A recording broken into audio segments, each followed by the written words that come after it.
दोस्तों, ये कहानी पूरी तरह से काल्पनिक है। इसका किसी भी स्थान, व्यक्ति या घटना से कोई संबंध नहीं है। ये कहानी सिर्फ और सिर्फ मनोरंजन और समाज में जागरूकता फैलाने के लिए बनाई गई है।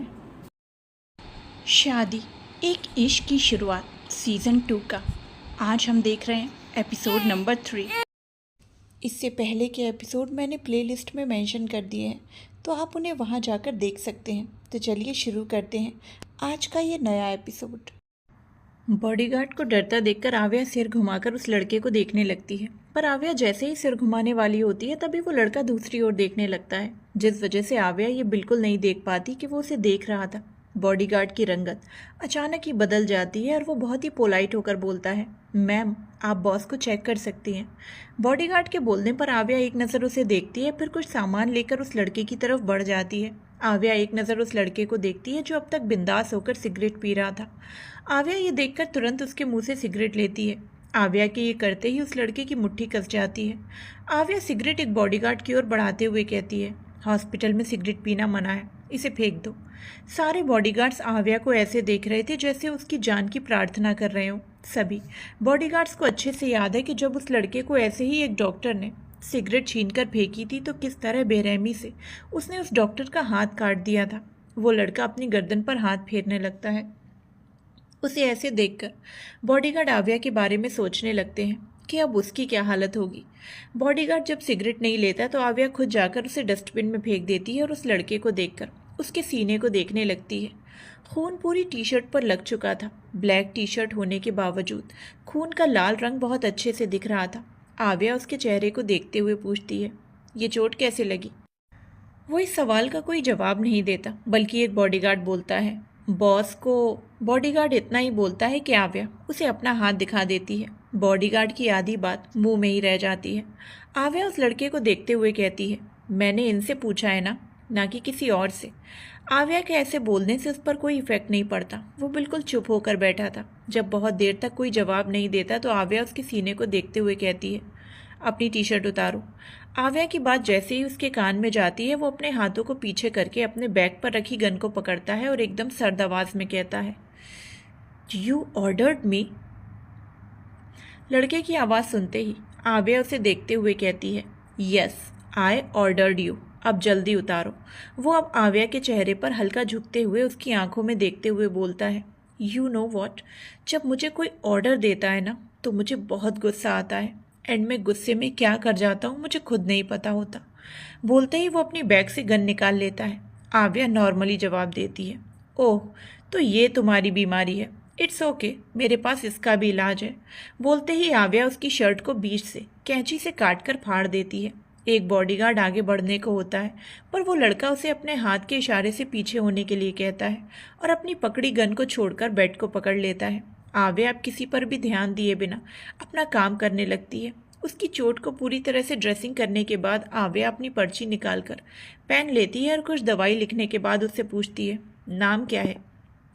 आव्या के सवाल का वो फिर से कोई जवाब नहीं देता तो आव्या थोड़ी चिढ़ जाती है और चिढ़ते हुए पर्ची को फाड़कर उसे देते हुए कहती है, जैसा जैसा लिखा है दवाई लेकर खा लेना। वो लड़का आव्या के दिए हुए पर्चे पर उसका नाम देखने लगता है और मन ही मन बोलता है, डॉक्टर आव्या।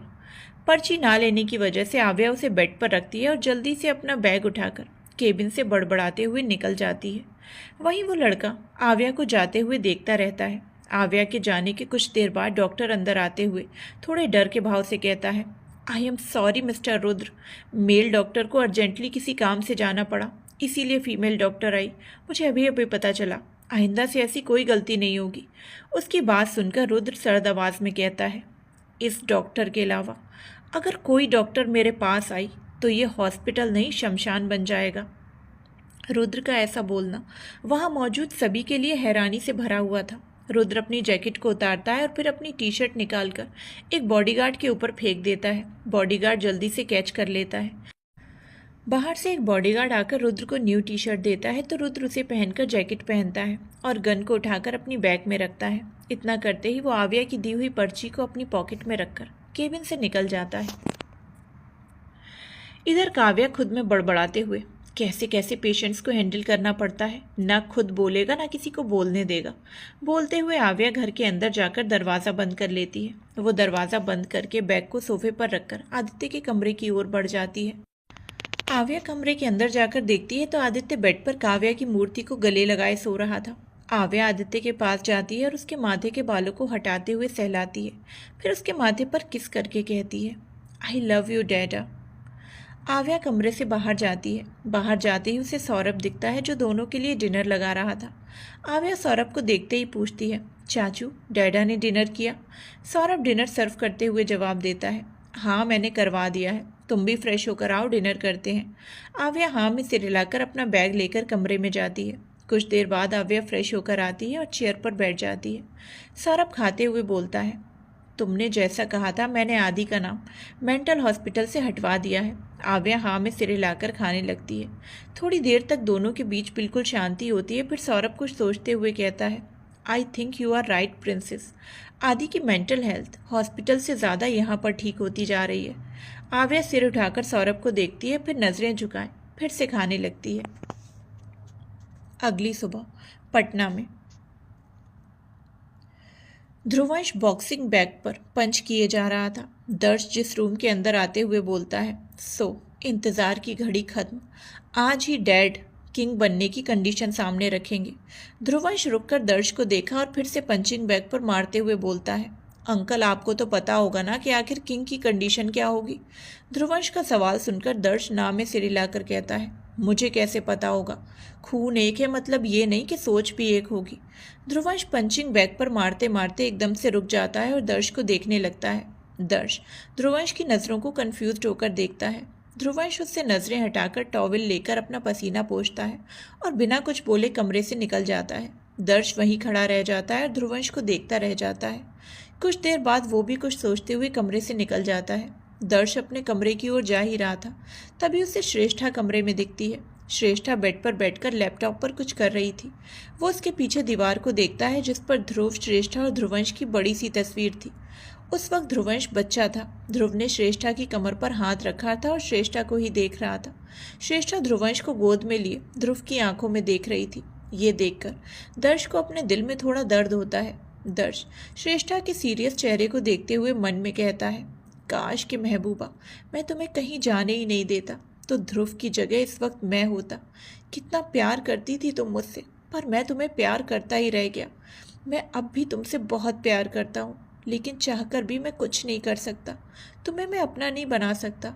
बोलते ही दर्श कुछ पल वहाँ खड़ा रहता है, फिर आगे बढ़कर अपने कमरे की ओर चला जाता है। अमेरिका।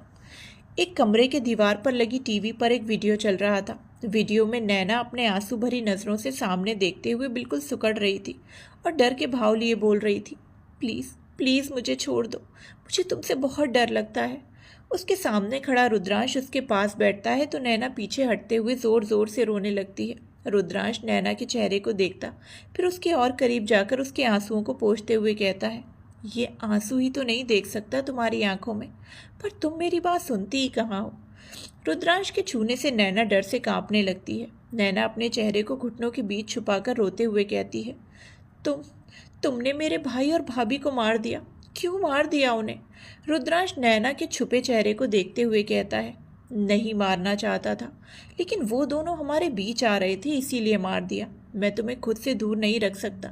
मैं तुम्हारे लिए पागल हो गया हूँ और इसीलिए मुझसे दूर जाने की सज़ा तुम्हें अब मिलेगी। बोलते ही उसके चेहरे पर गुस्सा दिखता है। रुद्रांश नैना के पैर को पकड़कर खींचता है जिससे नैना बेड पर लेट जाती है। ऐसे अचानक हुए रिएक्शन से नैना घबराहट में रोते हुए जल्दी से उठने की कोशिश करती है, पर उससे पहले रुद्रांश उसे जकड़ लेता है। कुछ ही देर में नैना के दर्द से चीखने और रोने की आवाज़ें आने लगती हैं। वीडियो अब तक चली रही थी। तभी बेड पर बैठा रुद्रांश जो वीडियो को देख रहा था वो तुरंत उसे बंद करता है और अपनी आंखें बंद करके बेड से टिक कर बैठ जाता है। पटना।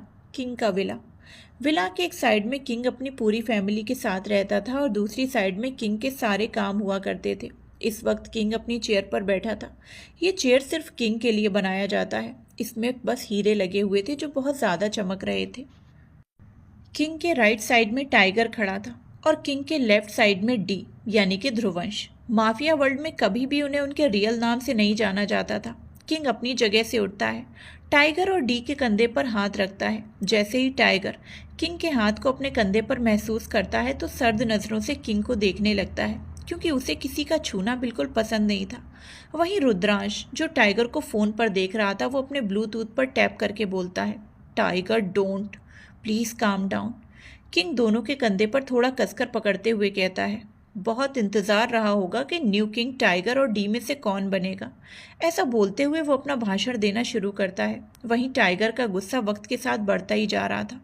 वो आंखें बंद करके अपनी आईब्रो को रगड़ने लगता है, फिर अपना हाथ पीछे करके गन निकालने लगता है। रुद्रांश उसे ऐसा करते देख थोड़ा सख्ती और चिल्लाते हुए बोलता है, टाइगर नो नो, प्लीज़ अपने गुस्से को संभालो, बस कुछ देर की बात है। टाइगर बहुत धीरे से सर्द आवाज़ में कहता है, are you ordered me dad. ये सुनते ही रुद्रांश अपना सिर पकड़कर आंखें बंद कर लेता है, क्योंकि उसे समझ आ चुका था कि उसने अनजाने में गलती कर दी। रुद्रांश अपने बेटे को अच्छे से जानता था कि वो उससे भी ज़्यादा सनकी टाइप है। टाइगर इतने धीरे से बोल रहा था जो सिर्फ रुद्रांश को सुनाई दे रहा था।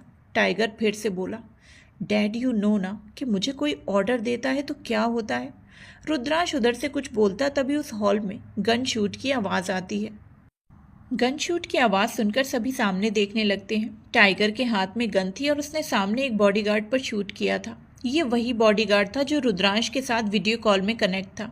उस बॉडीगार्ड के पकड़े हुए फ़ोन पर शूट हुआ था, जिससे बस फ़ोन गिरा था, उसे कुछ नहीं हुआ था। इधर रुद्रांश के फ़ोन पर अंधेरा छा चुका था। टाइगर अपने कान से ब्लूटूथ निकालकर सामने देखकर बिना भाव के बोलता है, यहाँ की सारी बात बाहर लिंक की जा रही थी तो मैंने। उसने इतना बोलते ही किंग टाइगर की पीठ पर थपथपाते हुए बोलता है, मुझे पता है टाइगर, तुम कभी कुछ गलत नहीं कर सकते। बोलते ही किंग अपने बॉडीगार्ड को इशारा करता है तो उसके बॉडीगार्ड रुद्रांश के बॉडीगार्ड को लेकर चले जाते हैं। किंग अब टाइगर की पीठ से हाथ हटाता है। डी भी इस वक्त टाइगर को देख रहा था। किंग अब फिर से अपनी चेयर पर बैठता है और दोनों को एक बार देखकर बोलता है, मैंने बहुत सोचा इस बारे में कि तुम दोनों में से मैं किसे चुनूं, लेकिन मुझसे नहीं चुना जाएगा, क्योंकि तुम दोनों ही सुपर बेस्ट हो। इसीलिए अब चुनना तुम दोनों के हाथ में है। ये सुनकर डी और टाइगर कुछ रिएक्ट नहीं करते, पर सामने खड़े माफिया से जुड़े लोग ये सुनने के लिए बहुत उत्साहित थे। किंग अपने शब्दों को बोलना शुरू करता है, मेरी शर्त ये है कि मेरी नातिन सहस्त्रा बजाज से जो शादी करेगा वही माफिया वर्ल्ड का नया किंग होगा। जैसे ही डी ये सुनता है, उसके तो कान में बार बार यही आवाज़ें गूंजने लगती हैं। डी अपनी आंखें बंद करता है तो उसकी आंखों के सामने एक ही सीन चलता है। एक लड़का और एक लड़की एक दूसरे के बहुत करीब होकर खुश थे। लड़के को लड़की की बाहों में भरना, लड़की का मुस्कुराना, बहुत सारी ऐसी चीज़ें थी जो डी के सामने चल रही थी। वहीं टाइगर ये सुनकर कुछ रिएक्ट नहीं करता। माफिया वर्ल्ड के लोग हैरानी भरी नज़रों से किंग को देखते हैं, पर उनमें से कोई भी किंग के फैसले पर सवाल नहीं कर सकता था। किंग अपने फैसलों को फिर से सुनाता है, 1 हफ्ते का वक्त है तुम दोनों के पास फैसला लेने के लिए। 1 हफ्ते बाद हम सब यहीं मिलेंगे नए किंग के फैसले के साथ। बोलते ही किंग उठता है और जाने लगता है। वहीं डी सर्द नज़रों से किंग को देखने लगता है। टाइगर भी अब वहाँ से जाने लगता है, तभी उसे डी की आवाज़ आती है, टाइगर। डी की आवाज़ जैसे ही उसके कानों में पड़ती है, टाइगर के कदम रुक जाते हैं। डी अपने कदम बढ़ाकर टाइगर के पास जाता है और कहता है, बेस्ट ऑफ लक। टाइगर अपनी भौहें चढ़ाए डी को देखता है, फिर कहता है, सामने वाले से इतना भी डरना नहीं चाहिए कि उसे इस तरह विश किया जाए। डी हंसते हुए जवाब देता है, डर और मुझे? शायद टाइगर को ये नहीं पता कि डर का दूसरा नाम ही डी है। डी की बस एक परछाई से लोग डरते हैं। टाइगर डी की बात पर कुछ रिएक्ट नहीं करता और बोलता है, ओके फाइन, मिलते हैं नए किंग के साथ। इतना बोलते ही टाइगर आगे बढ़ जाता है। बाहर जाकर वो अपनी कार में बैठता है और फ़ोन पर किसी को कॉल करके कहता है, गोवा की पूरी फ्लाइट बुक करो। इधर ध्रुवंश सिगरेट के कश लिए जा रहा था। दर्श और रोनी उसे देखे जा रहे थे। अव्यान उन सबके साथ मौजूद नहीं था। रात के 9 बज रहे थे जब ध्रुवंश बहुत देर तक कुछ नहीं बोलता तो दर्श सवाल करता है, क्या हुआ है चैम, डैड ने क्या कहा? ध्रुवंश गुस्से से सिगरेट को फेंक कर कहता है, उस बुढ़े का फैसला ये है कि उसकी नातिन से जो शादी करेगा वही किंग बनेगा। उसका दिमाग खराब हो गया है। माफिया वर्ल्ड में फैमिली मैटर कहाँ से आ गया? दर्श पहले तो ध्रुवंश को घूर कर देखता है, फिर उससे नज़रें हटाकर कहता है, किंग हमेशा ऐसे ही को बनाया जाता है जो किंग का फैमिली मेम्बर हो। वो खुद किंग चुनता है। मेरी फैमिली में मैं, दिशा और दिया थे, जिसमें से डैड ने मुझे किंग बनाने का सोचा था, बट मैंने साफ मना कर दिया था। अब शायद दिया का कोई बेटा नहीं है, इसीलिए उसकी बेटी से शादी करने वाले को किंग बनाया जा रहा है। ये सुनकर ध्रुवंश कहता है, मुझे किसी से कोई शादी नहीं करनी, नहीं बनना कोई किंग विंग। बोलते ही ध्रुवंश कमरे से निकल जाता है। वहीं दर्श और रोनी ध्रुवंश को जाते हुए देखते रह जाते हैं। किंग का विला। सहस्त्रा गार्डन में बैठी चांद को देख रही थी। जब से किंग ने उसे ये बताया कि उसकी शादी अगले हफ्ते होगी, पर दूल्हे का अभी पता नहीं है, पर किंग ने दोनों की ही तस्वीर सहस्त्रा को दिखाई थी। सहस्त्रा दोनों तस्वीरों को देखती है, पर उसे दोनों की तस्वीर को देखकर बहुत बेचैनी हो रही थी। वो ये शादी नहीं करना चाहती थी, पर उससे इतना प्यार करने वाले नाना जी के वो खिलाफ भी तो नहीं जा सकती थी। सहस्त्रा इन्हीं ख्यालों के साथ सोफे पर अपनी गोद में एक मेल्टिस डॉग लेकर बैठी थी। तभी अचानक वो मेल्टिस डॉग सहस्त्रा की पकड़ से छूटकर भागने लगती है। उसे भागने से सहस्त्रा होश में आती है। सहस्त्रा उसे रोजिया बुलाते हुए उठकर उसके पीछे जाने लगती है। रोजिया अब तेज भागते हुए जाने लगती है। सहस्त्रा भी उसे पकड़ने के लिए तेज भागती है। रोजिया जब रुकने का नाम नहीं लेती तो सहस्त्रा कहती है, रोजिया प्लीज स्टॉप। सहस्त्रा विला के पिछले हिस्से में चली जाती है, जो बिल्कुल अंधेरा था, पर चांद की हल्की रोशनी उसमें पड़ रही थी। सहस्त्रा भाग ही रही थी, तभी वो किसी से टकरा जाती है।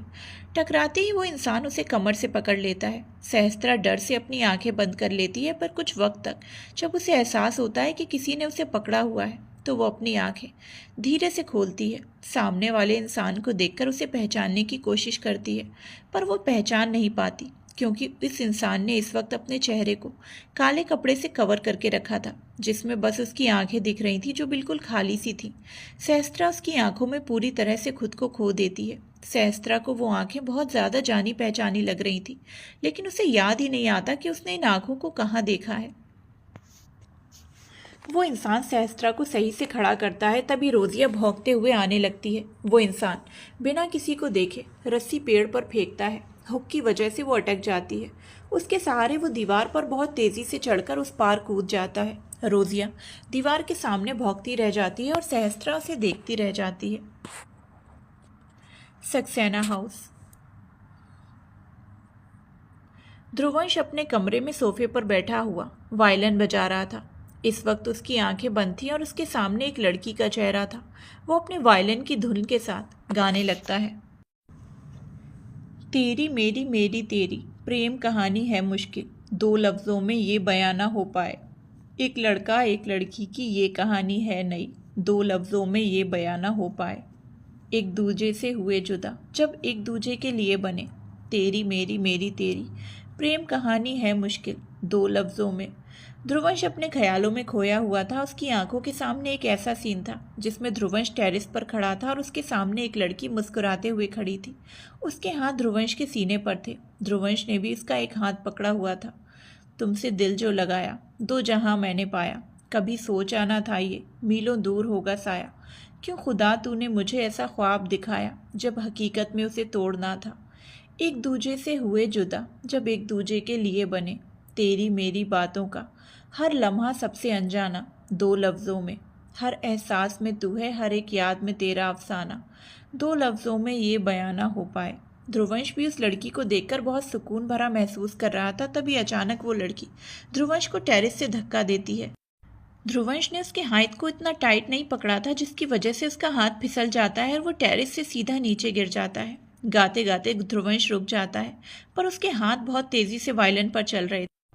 अब ध्रुवंश की गुस्से से नसें दिखने लगती हैं और उसके इस तरह से तेज़ी से वायलिन बजाने से उसके हाथ से खून बहने लगता है। काफ़ी देर बाद वो वायलिन बजाना बंद करता है और एकदम सर्द आवाज़ में कहता है, बहुत शांति से जी लिया तुमने स्वीटहार्ट, अब तुम्हारी ज़िंदगी में तूफ़ान आएगा, ध्रुवंश के नाम का तूफ़ान। इतना बोलते ही ध्रुवंश अपने हाथों को देखता है, जो खून के लाल रंग से रंग चुके थे। वहीं दूसरी तरफ एक लड़की बेड पर लेटी सो रही थी। उसका चेहरा पूरा पसीने से भरा हुआ था। उसको देखकर साफ पता चल रहा था कि वो कोई बुरा सपना देख रही थी। पसीने की बूंदें अब चेहरे से नीचे गिरने लगती हैं। तभी वो झट से उठ जाती है और लंबी लंबी सांसें लेते हुए हाँफने लगती है। वो अपने साइड में रखे ग्लास को उठाकर एक सांस में पानी पी लेती है। पानी पीते ही वो ग्लास को रखकर अपने सीने पर हाथ रखती है। डर की वजह से उसका दिल बहुत तेज़ी से धड़क रहा था। वो लड़की आंखें बंद करके धीरे से कहती है, रिलैक्स धारा, प्लीज़ रिलैक्स, वो मर चुका है। बोलते ही वो अपनी आंखें खोलती है और गहरी सांस लेकर बेड से उठकर खिड़की के सामने खड़ी हो जाती है। खिड़की से चांद की रोशनी बहुत अच्छे से आ रही थी, जो रात को बहुत ही खूबसूरत बना रही थी। गोवा में रुद्र कार में बैठा हुआ बाहर देखते हुए कॉल पर किसी से बात कर रहा था। कार चलती जा रही थी। रुद्र की नज़र अचानक ही सामने पड़ती है। वो बिना वक्त गवाए तेज़ आवाज़ में बोलता है, स्टॉप। उसके स्टॉप बोलते ही कार झटके से रुक जाती है। रुद्र खिड़की से बाहर देखता है, सामने आव्या एक बगीचे में आम के पेड़ से कूदते हुए आम तोड़ने की कोशिश कर रही थी। उसके पास 3 बच्चे थे। आव्या कूदती तो है पर उसका हाथ बस आम को छू ही पाता है। पर कहाँ आव्या हार मानने वालों में से थी। आव्या दोबारा कोशिश करते हुए कूदती है। इससे आम पकड़ में आ जाता है और वो आम को तोड़ लेती है। उसके साथ 2 लटके आम भी डाल के साथ आव्या के हाथ में आ जाते हैं। ये देखकर उसके पास खड़े बच्चे ताली बजाते हुए हंसने लगते हैं। आव्या तीनों बच्चों को एक एक करके आम देकर उसके गालों को छूकर हंसते हुए बात करने लगती है। तीनों बच्चे आम को लेकर खुश होकर आव्या के गाल पर किस करते हैं। जैसे ही वो सब आव्या को किस करते हैं, रुद्र की मुट्ठी कस जाती है। वो बुरी तरह से घूरते हुए बच्चों को देखने लगता है। वहीं उधर आव्या इस सबसे बेखबर तीनों के गाल पे किस करती है। तीनों बच्चे अब वहां से चले जाते हैं। जाते हुए तीनों बच्चे आव्या को बाय बोलते हैं। आव्या भी मुस्कुराते हुए न बाय बोलती है। उनके जाते ही आव्या एक नज़र पेड़ में लगे आम को देखती है, फिर वहां से अपनी कार की ओर बढ़ जाती है। आव्या कार स्टार्ट करके चली जाती है। वहीं रुद्र सिर टेढ़ा करके आम के पेड़ को देखता है, फिर आगे बैठे बॉडीगार्ड को देखता हुआ इशारा करता है। वो बॉडीगार्ड इशारा समझकर किसी को कॉल करता है। इधर आव्या कार को पार्किंग में पार्क करके हॉस्पिटल के अंदर जाती है। आव्या अपने केबिन की ओर बढ़ी रही थी, तभी रिसेप्शनिस्ट आव्या को रोकते हुए कहती हैं, डॉक्टर, आपको जायद सर ने केबिन में बुलाया है। जयेंद्र खुराना इस हॉस्पिटल के ओनर थे, जो हाल ही में उसके पिता ने उसे बनाया था। आव्या हाँ में सिर हिलाए रिसेप्शनिस्ट से पूछकर जयेंद्र के केबिन की ओर बढ़ जाती है। आव्या एक कमरे के पास पहुंचकर नॉक करती है तो अंदर से कमिंग की आवाज़ आती है। आव्या दरवाज़ा खोलकर अंदर जाकर देखती है तो एक आदमी जो करीब 30 साल का था, वो आव्या को पीट करके खड़ा था। आव्या अपनी जगह रुककर बोलती है, आपने बुलाया सर? यस डॉक्टर का आव्या बोलते ही वो पलटता है। आव्या उसे देखती है, फिर उससे नज़रें हटा लेती है। वहीं जयेंद्र आव्या को नीचे से ऊपर तक देखने लगता है। आव्या ने नॉर्मली येलो कलर की कुर्ती पहनी थी, जिसमें येलो कलर की डिज़ाइन धागे से बने हुए थे। आव्या ने वाइट जीन्स पहनी थी और उसके साथ डॉक्टर कोट। जयेंद्र आगे बढ़ते हुए अपनी चेयर पर बैठता है और हाथ आगे करके बोलता है, हैव अ सीट। आव्या आगे बढ़कर चेयर पर बैठ जाती है। जयेंद्र बहुत गौर से आव्या को देखते हुए उसे हॉस्पिटल की हर एक चीज़ों को बताने लगता है। वो बोलते हुए आव्या के पास आकर डेस्क पर बैठता है। पेन उठाने की कोशिश करते हुए उसका हाथ आव्या के हाथ से टच हो जाता है। आव्या को बहुत अजीब लगता है। आव्या अपना हाथ पीछे कर लेती है, उसके साथ ही जयेंद्र से थोड़ा दूर हो जाती है। जयेंद्र इस चीज़ को नोटिस करके खड़ा होकर कहता है, ओके डॉक्टर आव्या, अब आप जा सकती हैं। आव्या बिना पल गवाए वहाँ से निकल जाती है। वहीं उसे जाता देखते हुए जयेंद्र देखने लगता है। आव्या अपने केबिन में आती है तो उसकी आंखें हैरानी से बड़ी हो जाती हैं। केबिन के चारों ओर बहुत सारे बोरों में आम भरे हुए थे। आव्या अंदर जाकर आम को देखती है तो और ज़्यादा हैरान हो जाती है, क्योंकि ये तो वही आम थे जो आव्या उन बच्चों को तोड़कर दी थी। आव्या केबिन से बाहर झांकते हुए एक वार्ड बॉय से पूछती है, ये सारे आम? आव्या के इतना सवाल करते ही वार्ड बॉय जवाब देता है, सब आपके लिए हैं डॉक्टर, एक पेशेंट ने आपके लिए ये सब भेजे हैं। आव्या सोचते हुए कहती है, इतने सारे? बोलते हुए आव्या वार्ड बॉय को देखती है तो वार्ड बॉय हाँ में सिर हिला देता है। आव्या भी सिर हिलाकर केबिन में आती है और एक बोरे से आम को पकड़कर देखते हुए कहती है, मुझे आम तो खाने का मन कर रहा था, लेकिन मैं इतने सारे आम का क्या करूँगी। बोलते हुए आव्या सोच में पड़ जाती है। बहुत देर तक सोचने के बाद आव्या कुछ सोचकर किसी को कॉल करती है, फिर पेशेंट को चेक करने लगती है। पटना। अव्यान इस वक्त ऑफिस में केबिन में बैठा हुआ अपने काम में पूरी तरह से बिजी था। ध्रुवंश सीधे जाकर चेयर पर बैठकर अपने पैर को डेस्क पर रखता है। अव्यान भौहें चढ़ाए उसके पैर को देखता है। ध्रुवंश अव्यान की नज़र अपने पैर पर देखता है, पर वो बात को पूरी तरह से इग्नोर कर देता है। ध्रुवंश सिगरेट निकालकर पीने लगता है। थोड़ी टेंशन में बोलता है, ब्रो, मुझसे नहीं होगी कोई शादी वादी। आर यू नो ना, मैं उसके बिना किसी को अपनी लाइफ में आने नहीं दूंगा। अव्यान ये सुनते ही डार्क फेस लिए सर्द नज़रों से ध्रुवंश को देखता है। ध्रुवंश अव्यान की सर्द नज़रों को देखकर कहता है, आई नो कि आपको उससे नफरत है, क्योंकि उसने मुझे मारने की कोशिश की थी। बट ब्रो आई लव हर। उसने भले ही मुझे धोखा दिया हो, लेकिन मैं उससे अपनी दिलो जान से प्यार करता हूँ, और उसने जो मेरे साथ किया मैं उसकी सज़ा उसे ज़रूर दूंगा। अव्यान ध्रुवंश से नज़रें हटाए फिर एक बार अपने लैपटॉप में खो जाता है। ध्रुवंश अपने पैरों को डेस्क से नीचे उतारता है और बोलता है, मैंने डिसाइड कर लिया है ब्रो, मैं किंग नहीं बनूंगा। किसी और से शादी मुझसे नहीं होगी, भले ही ये डैड का सपना हो, पर मैं नहीं करूंगा। अव्यान बिना कुछ रिएक्ट किए अपने लैपटॉप पर हाथ चलाए जा रहा था। ध्रुवंश एक नज़र अव्यान को देखता है फिर केबिन से निकल जाता है। ध्रुवंश के जाते ही अव्यान दरवाजे की ओर देखता है फिर अपनी आंखें बंद करके चेयर से टिक कर बैठ जाता है।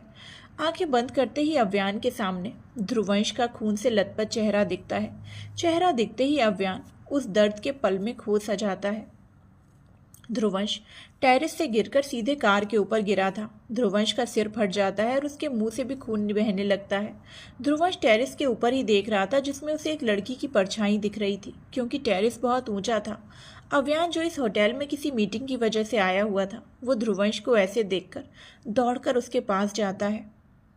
अव्यान ध्रुवंश को कार के ऊपर से नीचे उतारता है और ऊपर देखता है। अब ऊपर कोई नहीं था। ध्रुवंश की आंखें अब बंद हो गई थीं। अव्यान ध्रुवंश के गाल को थपथपाते हुए आवाज देता है, अंश, अंश, open your eyes, I said open your eyes. Avyan थोड़ा तेज आवाज में बोलता है। ध्रुवंश के पूरे चेहरे से खून बह रहा था। वो खून से लथपथ आंखें धीरे से खोलने की कोशिश करता है पर ज्यादा खोल नहीं पाता। ध्रुवंश को अव्यान का धुंधला सा चेहरा दिखता है। अव्यान ध्रुवंश को गोद में उठाता है और कार में बिठाकर खुद ड्राइव करता हुआ वहां से निकल जाता है। ध्रुवंश के सिर से लगातार खून बह रहा था। ध्रुवंश बहुत मुश्किल से अव्यान की कलाई को पकड़ता है और बोलने की कोशिश करते हुए, ब्रो प्लीज उसे कुछ मत करना, आपको मेरी कसम। अव्यान गुस्से से ध्रुवंश के हाथ को झटक देता है। कुछ ही देर में दोनों हॉस्पिटल पहुंचते हैं। ध्रुवंश को स्ट्रेचर पर लिटाया हुआ अव्यान ऑपरेशन थिएटर की ओर बढ़ जाता है। तभी फिर एक बार ध्रुवंश अव्यान के हाथ को पकड़कर कहता है, मैं मर भी जाऊं तब भी प्लीज उसे कुछ मत करना ब्रो, आपको मेरी कसम है ब्रो प्लीज। अव्यान उस पर जोर से चिल्लाते हुए, शट अप। ध्रुवंश को ऑपरेशन थिएटर में लेकर जाते हैं। उसके बाद ही इसका ऑपरेशन शुरू हो जाता है। ध्रुवंश पूरे 1 साल तक कोमा में रहा। उस पल किस तरह से श्रेष्ठा ने अपने पल गुजारे थे ये बस उसे ही पता था। ध्रुव को खोने के बाद ध्रुवंश की ऐसी हालत देखकर श्रेष्ठा के शरीर में तो जान ही नहीं बची। वो बेजान सी बस ध्रुवंश के पास उसके सीने पर सिर रखे हुए देखती रहती। उसे आंखों से ना चाहते हुए भी आंसू निकलते रहते। श्रेष्ठा डॉक्टर से पूछ पूछ कर पागल हो चुकी थी कि अंश को होश कब आएगा, पर उसे कोई जवाब नहीं मिलता। श्रेष्ठा ने पूरे 2 महीने तक कुछ नहीं खाया। फिर जब उसकी तबीयत बिगड़ी तो विनी ने श्रेष्ठा को संभाला, उसे खिलाया। श्रेष्ठा खाने को नकारती थी पर विनी बहुत जिद करके उसे खिला देती। अव्यान गुस्से से इतना भर चुका था कि उसने ये तो पता लगा लिया था कि ध्रुवंश को जिसने धक्का दिया वो कोई और नहीं, धारा नायक थी, जिससे ध्रुवंश पूरे 2 साल से प्यार करता था और 1 साल से दोनों डेट कर रहे थे। पता लगने के बावजूद अव्यान धारा के साथ कुछ नहीं कर सका, क्योंकि उसे ध्रुवंश के वचन ने रोक लिया था। अव्यान अपना गुस्सा दीवारों पर निकालता पर चोट तो उसके हाथ को ही लगती। भले उसने कभी अपनी फीलिंग्स नहीं दिखाई, पर सच तो ये था कि अव्यान अपने परिवार से बहुत प्यार करता था, खासकर अपने भाई बहनों से। उन पर कोई आँच आए वो कभी बर्दाश्त नहीं कर सकता। अव्यान इन सारी बातों के बारे में सोच ही रहा था, तभी उसे कुछ याद आया और वो अपने लैपटॉप पर फिर से ध्यान देने लगा। ध्रुवंश अपनी जीप को चलाते हुए जा ही रहा था, तभी उसकी नज़र पुल पर खड़े एक आदमी पर पड़ती है जो बॉडीगार्ड की ड्रेस में था और किसी से बात कर रहा था। ध्रुवंश उसे पहचानकर जल्दी से जीप से उतरता है और थोड़ी दूर से ही बोलता है, काली अंकल। ये आदमी और कोई नहीं, काली था। काली वही है जो ध्रुव का बॉडीगार्ड और 2 असिस्टेंट दोनों हुआ करता था। ध्रुवंश की आवाज़ सुनकर काली पीछे मुड़ता है और ध्रुवंश को पहचानने की कोशिश करता है, पर वो कर नहीं पाता। ध्रुवंश सीधे सवाल करता है, आखिरी बार तो आप डैड के साथ थे ना, डैड की मौत कैसे हुई अंकल? ये सुनकर काली थोड़ी देर चुप रहा, फिर अपने चेहरे पर दुख के एक्सप्रेशन लिए बोलता है, किंग ने बॉस को मारकर सीधे जला दिया। मैं उनके पास ही था पर मैं कुछ नहीं कर पाया, क्योंकि बोलते हुए वो अपनी गन को निकालने लगता है। ध्रुवंश तुरंत काली के हाथ पर शूट करता है। काली के हाथ से गन छूटकर गिर जाती है। ध्रुवंश काली को सर्द नज़रों से देखते हुए कहता है, क्योंकि आखिरी पल में तूने उसे धोखा दिया था। अब सच सच बता, मेरे डैड कहाँ है? काली बोलने की कोशिश करता है, फिर अचानक ही ध्रुवंश के हाथ पर फोन फेंकता है, जिस वजह से ध्रुवंश के हाथ से गन छूटकर गिर जाती है। ध्रुवंश गन उठाने के लिए झुकता है और फिर खड़े होकर सामने देखता है तो सामने कोई नहीं होता। ये देखकर ध्रुवंश के होठों पर तिरछी स्माइल आ जाती है। वो सिर घुमाकर देखता है। काली तेज रफ्तार से दौड़ रहा था। ध्रुवंश हंसते हुए कहता है, भाग ले, जितनी दूर भागना है भाग ले, लेकिन आज तेरी मौत बस मेरे हाथों लिखी है। बोलते हुए ध्रुवंश सीटी बजाते हुए जीप में बैठता है और कार स्टार्ट करके आगे बढ़ जाता है। काली दौड़ते दौड़ते हांफते हुए रुकता है, फिर आगे दौड़ता। वहीं ध्रुवंश आराम से जीप चलाए उसके काफ़ी पीछे था। बहुत लंबा सफ़र तय करने के बाद काली खांसते हुए ज़मीन पर बैठ जाता है। तभी उसके सामने कोई पानी का बोतल लेकर आता है। काली जल्दी से पानी लेकर पीता है और लंबी सांसें संभालने लगता है। काली कुछ पल बाद सिर उठाकर देखता है तो उसे ध्रुवंश का डार्क फेस दिखता है। ध्रुवंश काली के आगे एड़ियों के बल बैठ जाता है और अपनी गन से खेलते हुए कहता है, अब बता भी दे यार, क्या पता तेरी जान बच जाए, बेकार में क्यों अपनी जान गंवाना चाहता है। काली ध्रुवंश को देखता हुआ धीरे से बोलना शुरू करता है, मैं बॉस के अंडर ही काम कर रहा था, सब कुछ सही काम करता था, पर थोड़ी सी मिस्टेक होते ही बॉस गुस्से से मुझ पर अटैक करते। ज़्यादा तो नहीं, पर मुझे चोट लगती है और दर्द भी होता है। हर दिन की चोटों से मैं तंग आ चुका था, इसीलिए मैंने किंग का साथ दिया, क्योंकि वो उसे मारना चाहते। पहले तो मैंने ऐसा दिखाया कि मैं बॉस के साथ हूँ। इतने बॉडीगार्ड्स के बावजूद बॉस हार नहीं रहे थे। ये देखकर मैंने उन पर पीछे से हमला किया, जिसके बाद किंग के बॉडीगार्ड ने बॉस को मारना शुरू कर दिया। ये सब सुनकर ध्रुवंश का गुस्से से खून खौल उठा था। काली बोलते बोलते आखिर में बोलता है, बॉस जिंदा हैं पर वो किंग की कैद में है। ये सुनते ही ध्रुवंश जो गन से खेल रहा था उसके हाथ एकाएक रुक जाते हैं। उसके सामने ध्रुव का चेहरा दिखने लगता है और ध्रुव की आवाज़ें सुनाई देती हैं, लॉइन, ये माफिया वर्ल्ड खून खराबे से भरा हुआ है। हर कोई बस एक दूसरे के खून का प्यासा है। बेबी को मेरा इसमें काम करना बिल्कुल नहीं पसंद, इसीलिए मैं माफिया वर्ल्ड को छोड़ रहा हूँ। पर मेरा एक सपना है कि तुम माफिया किंग बनो, पर बेबी ये कभी नहीं चाहती। बोलते ही ध्रुव ध्रुवंश को देखता है। छोटा सा ध्रुवंश ध्रुव के हाथों को थामकर कहता है, डैड, मैं किंग बनूंगा, लेकिन कभी भी मॉम को पता लगने नहीं दूंगा। मैं आपका सपना ज़रूर पूरा करूंगा। ध्रुवंश की बात सुनकर ध्रुव मुस्कुराते हुए उसे गले लगा लेता है। ध्रुवंश ये सारी बातें सोच ही रहा था, तभी उसे काली की गिड़गिड़ाती हुई आवाज़ आती है, प्लीज़ अब तो मुझे छोड़ दो। काली की बात सुनकर ध्रुवंश अजीब तरह से मुस्कुराते हुए उसे देखता है। कुछ ही पल में वहाँ बुलेट चलने की आवाज़ आती है और फिर एकदम से शांति छा जाती है। ध्रुवंश उठकर अपनी जीप में बैठता है। उसके चेहरे पर, शर्ट पर खून के छींटे दिख रहे थे। वो रुमाल से अपने चेहरे को पोंछता है, फिर अपनी शर्ट को उतारकर दूसरी शर्ट पहनता है और जीप चलाकर वहाँ से गाते हुए जाने लगता है, जैसी करनी वैसी भरनी। वहीं रोड पर काली गिरा हुआ था। उसके सिर पर, गर्दन पर, सीने पर गोली लगी थी। उसका शरीर खून से लथपथ था।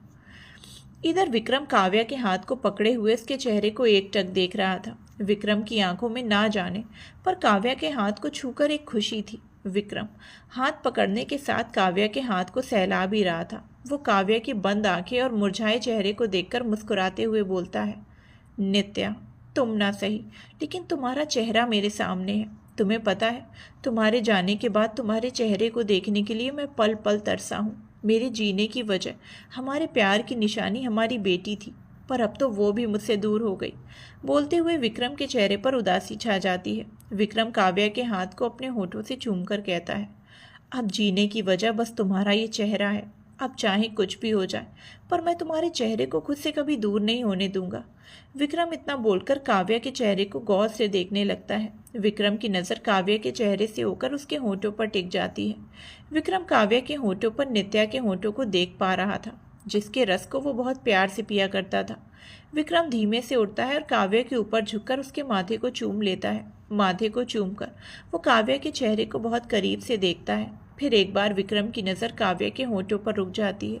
वो कुछ पल तो ऐसे ही देखता रहता है, फिर काव्या के होठों की ओर झुकने लगता है। विक्रम की आंखें बंद थी। वहीं जैसे ही काव्या इन सब चीज़ों को महसूस कर रही थी, काव्या के पैर की उंगली हल्की हिलने लगती है। विक्रम और काव्या के होठों के बीच बस 2 इंच का फासला था। तभी किसी के आने की आहट विक्रम के कानों में पड़ती है।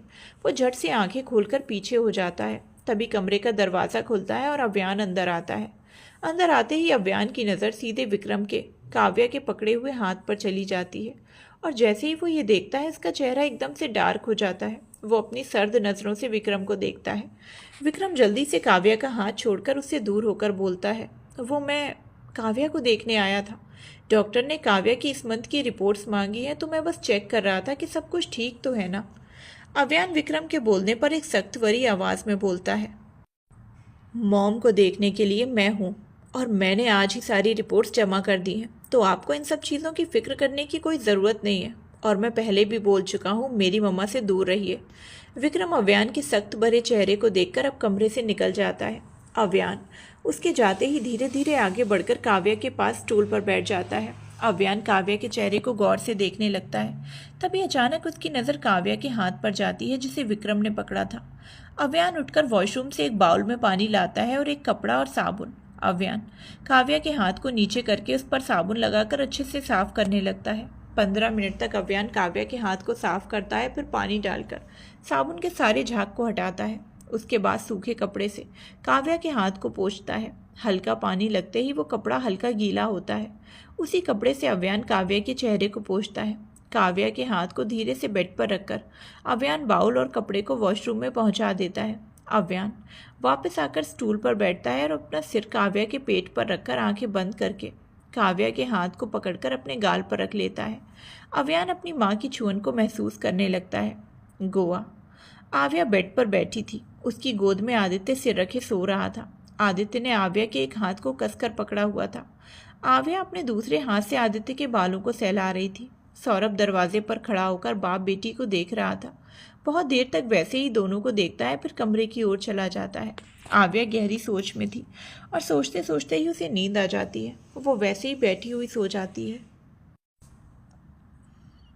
सुबह आव्या को नींद में किसी के लगातार अपने चेहरे पर एक हाथ महसूस होता है। छुअन को महसूस करके वो आंखें खोलती है तो देखती है कि आदित्य उसके चेहरे को बहुत गौर से देखते हुए छुए जा रहा था। आव्या मुस्कुराते हुए आदित्य के हाथ को पकड़ती है और धीरे से उसके हाथ को किस करके कहती है, गुड मॉर्निंग डैडा। आदित्य तुरंत अपना हाथ पीछे करके इधर उधर देखते हुए बड़बड़ाता है, वाइफी, मेरी वाइफी, मुझे वाइफी चाहिए। मुझे वाइफी के पास जाना है, वो मेरा इंतज़ार कर रही है। मुझे उसके पास जाना है, वो गुस्सा करेगी। वाइफी के पास जाना है। आदित्य लगातार बोलते ही जा रहा था। उसके मुंह से एक ही बात दोहराते हुए निकल रही थी।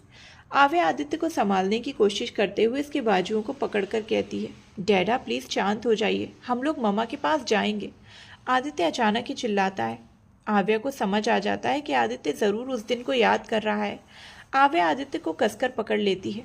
आदित्य चिल्लाते हुए, वाइफी छोड़ो मुझे, मुझे वाइफी को बचाना है, वो आग में जल रही है, छोड़ो। आदित्य बिल्कुल आउट ऑफ कंट्रोल हो चुका था। आव्या जोर से चिल्लाती है, चाचू चाचू। सौरभ भागते हुए कमरे में आता है।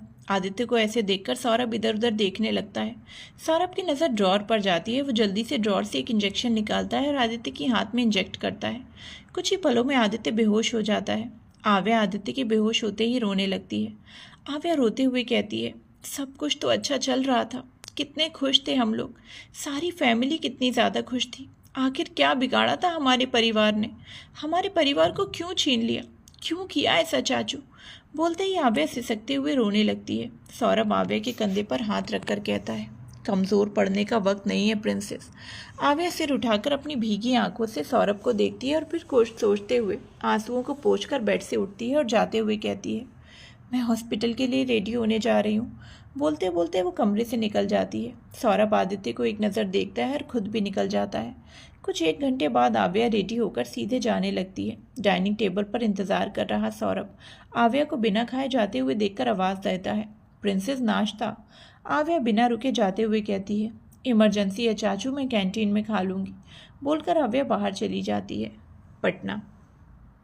ध्रुव के बारे में सोच सोचकर ध्रुवंश ने सिगरेट की एक पैकेट खत्म कर ली, पर अब तक उसे समझ नहीं आया कि आखिर वो क्या करे। किंग के विला नॉर्मली तो कोई घुस नहीं सकता, अगर वो उसका परिवार हो जाएगा तो कभी भी विला में घुस सकता है और ध्रुव का पता लगा सकता है, लेकिन उसके लिए उसे सहस्त्रा से शादी करनी पड़ेगी, जो उसे बिल्कुल भी मंजूर नहीं था। ध्रुवंश सोच में खोया हुआ था। तभी श्रेष्ठा अंदर आती है। ध्रुवंश को इस बात का बिल्कुल भी ध्यान नहीं था। श्रेष्ठा ध्रुवंश को देखती है, फिर उसके आसपास देखती है। सिगरेट को चारों ओर फैला देखकर श्रेष्ठा पहले उसे घूरती है, फिर आगे बढ़कर सीधे उसके कान पकड़ लेती है। श्रेष्ठा के कान पकड़ते ही ध्रुवंश होश में आता है। वो जैसे ही श्रेष्ठा को देखता है हड़बड़ाता जाता है। ध्रुवंश अपने मुंह से सिगरेट हटाकर फेंकते हुए, मॉम, आप यहाँ कब आई? श्रेष्ठा ध्रुवंश को घूरते हुए दांत भींचते हुए कहती है, मैंने तुम्हें सिगरेट पीने से मना किया था ना, तो ये सब क्या है अंश? ध्रुवंश चारों ओर सिगरेट को देखते हुए कहता है, मॉम, ये मैंने नहीं पी। श्रेष्ठा भौहें चढ़ाई कहती है, ओह, तो तुम्हारे अलावा इस कमरे में कोई और भी रहता है क्या? ध्रुवंश कुछ सोचते हुए बोलता है, मेरे कमरे में नहीं मॉम, मुझे लगता है मेरे अंदर कोई आत्मा घुस गई है। आपने कंचना मूवी देखी है ना मॉम? वो राघव से क्या क्या करवाती है, मुझे बहुत डर लग रहा है मॉम, प्लीज़ मुझे बचा लीजिए।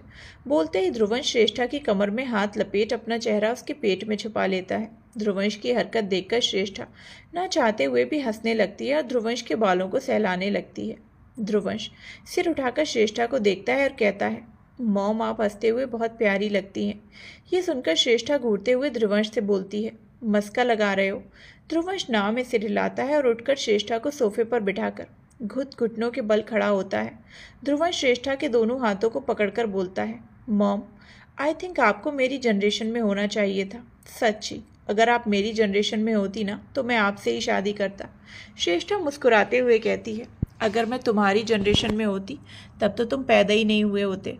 ध्रुवंश मुंह बनाकर कहता है, क्या मॉम, सारा मूड ही खराब कर दिया आपने। डैड कितने लकी हैं कि उन्हें आपकी जैसी लाइफ पार्टनर मिली। आपने कभी डैड को धोखा नहीं दिया, उनसे हमेशा प्यार किया। बोलते ही ध्रुवंश को धारा का चेहरा दिखता है और उसकी की गई धोखेबाजी। धारा का चेहरा दिखते ही ध्रुवंश की गुस्से से नसें उभरने लगती हैं।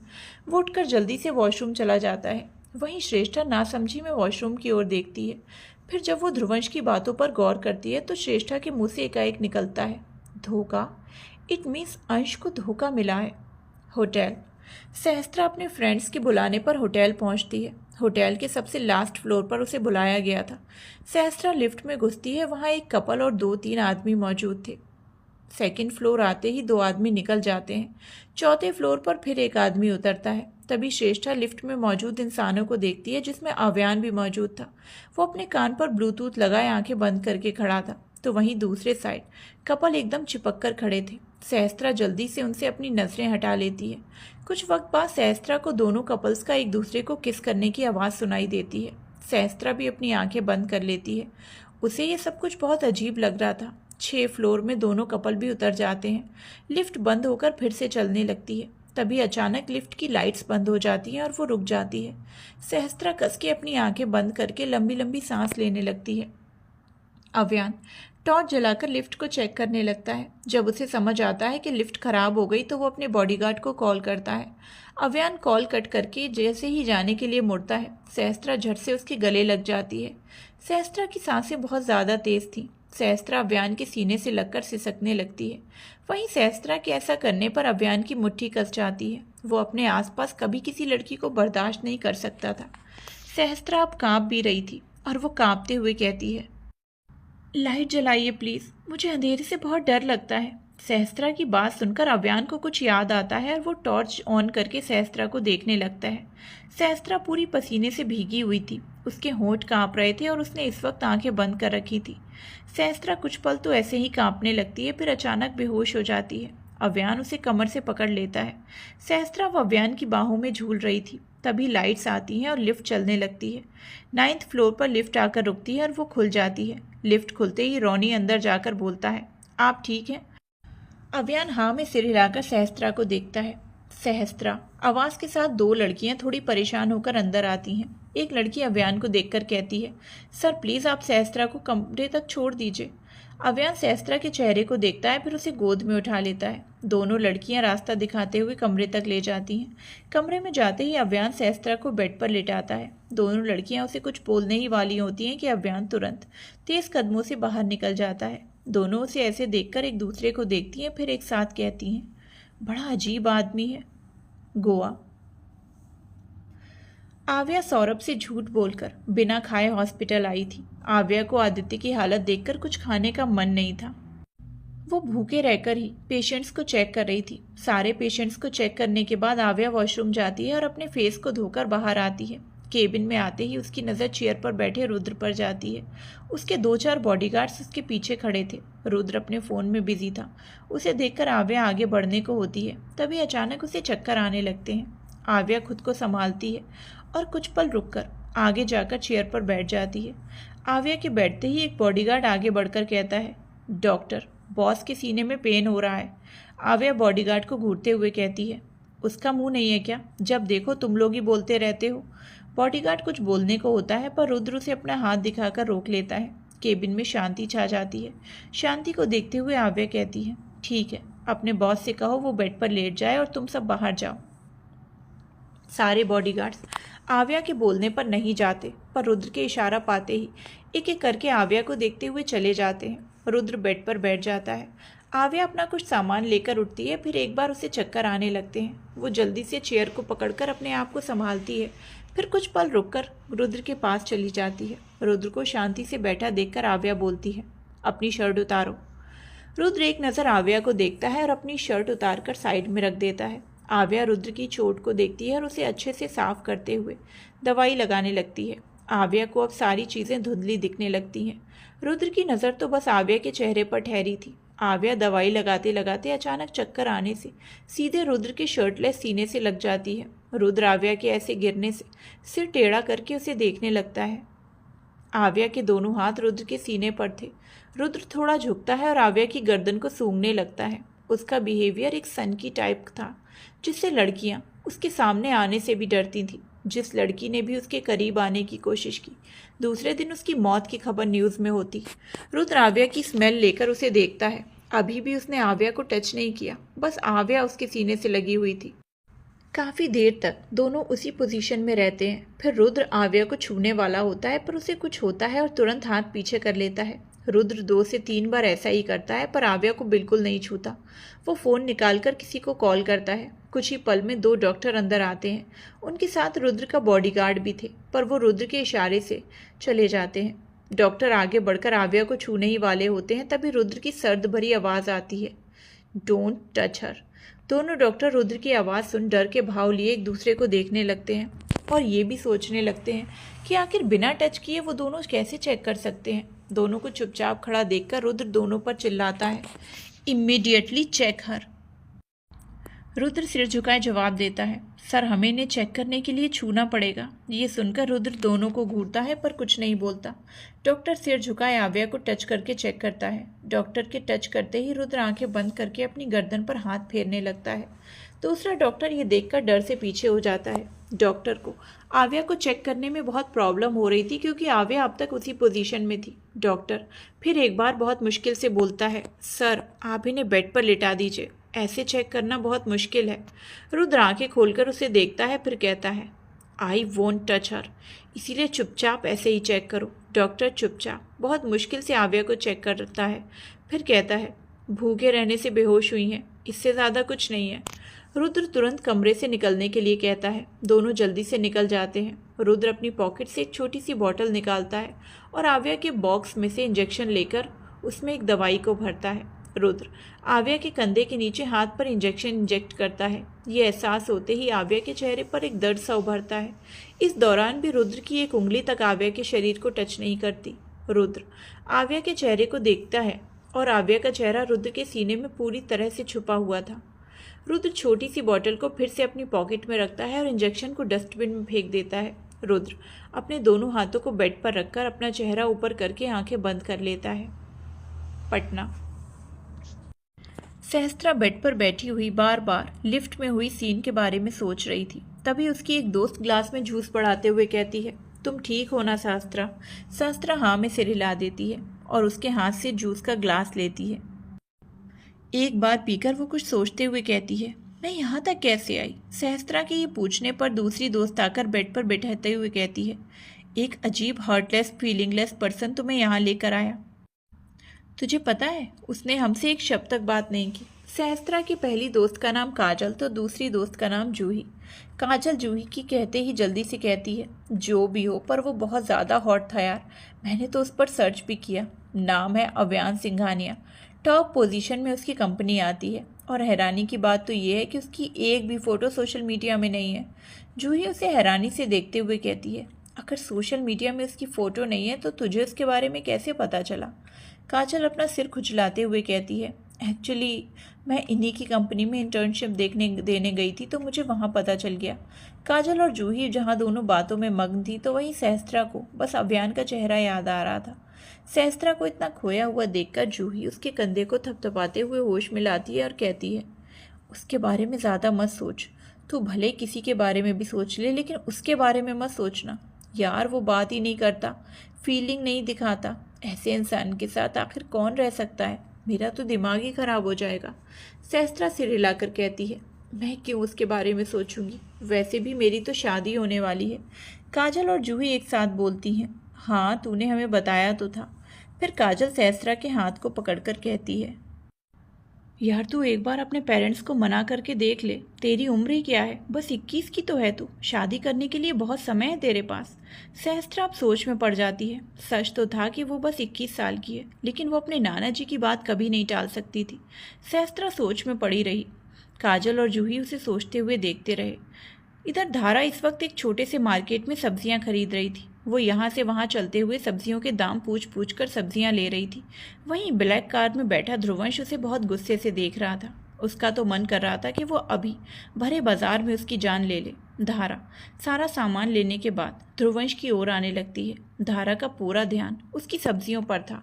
ध्रुवंश के होठों पर तिरछी स्माइल आ जाती है। वो कार को स्टार्ट करके बहुत तेज रफ्तार में धारा की ओर लेकर जाने लगता है।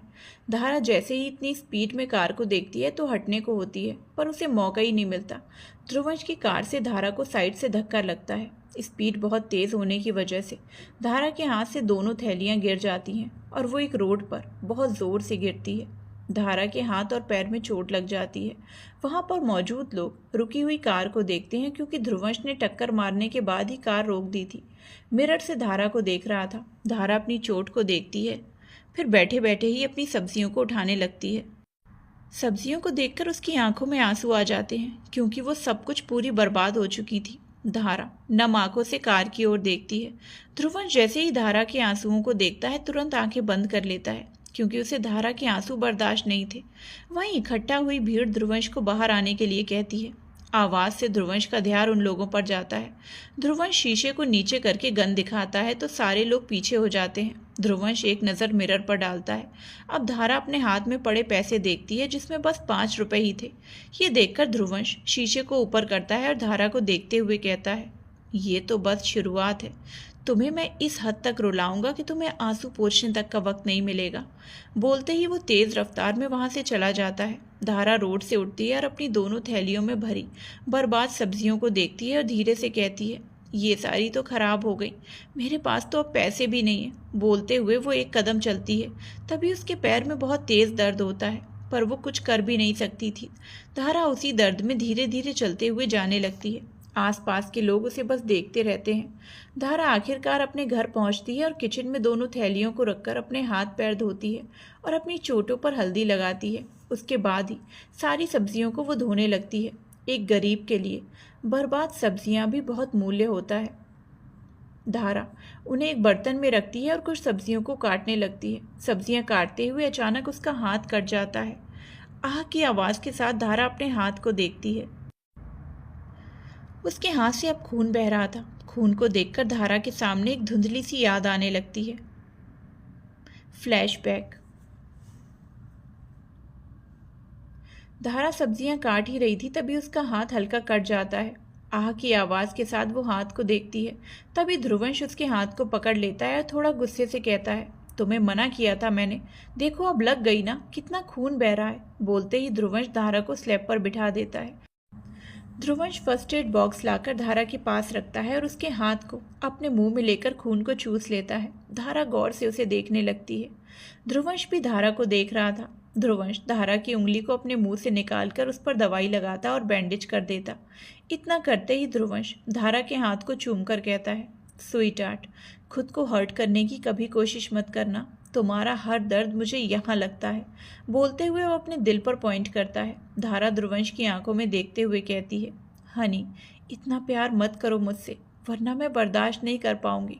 ध्रुवंश दारा के पैरों के बीच खड़ा हो जाता है और अपने दोनों हाथों में उसके चेहरे को भरकर पहले उसके माथे को चूमता है, फिर उसकी नाक पर किस करके कहता है, यही तो खासियत है मेरे प्यार की।